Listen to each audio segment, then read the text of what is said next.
大家好，我是静。今天尝试着用苹果和蔓越莓做了这款曲奇饼，配方没有额外的加糖，吃起来清甜不腻，非常的好吃。做法也是非常简单，赶快分享给大家。搅拌碗中打入1个鸡蛋，用电动打蛋器打至蓬松，并且颜色发白。没有电动打蛋器的也可以手动打发。因为曲奇饼对鸡蛋的打发要求不高，只是打蓬松就可以了。然后加入50克已经软化好的黄油，继续搅打至2种材料完全混合就可以了。混合好后，加入150克低筋面粉，1小勺泡打粉，一点点盐。大致的混合所有的材料。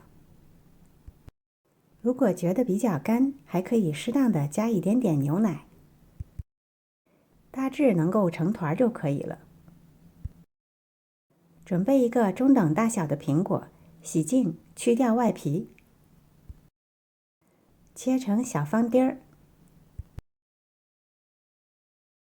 大小不要超过1厘米。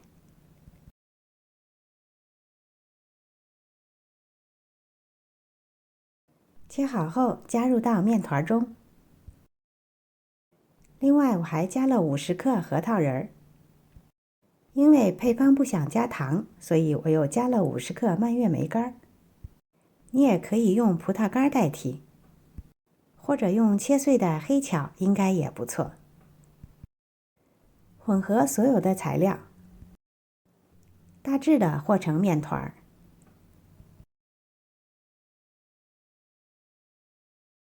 准备好烤盘，铺上烘焙纸，取1小份面团，揉圆压扁，直接放在烤盘上。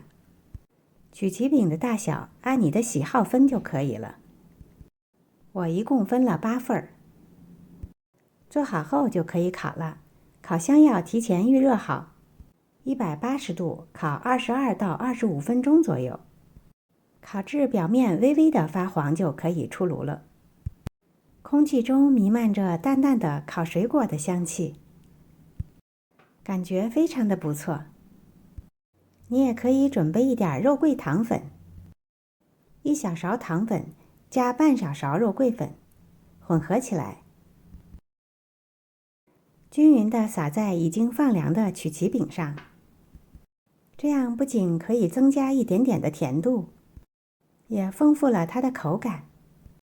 配上一杯浓郁的咖啡，妥妥的下午茶再好不过了。曲奇饼非常的酥软，一口下去不仅可以吃到酸甜的苹果粒儿和蔓越莓，还有香酥的核桃仁儿，相信你一定也会喜欢。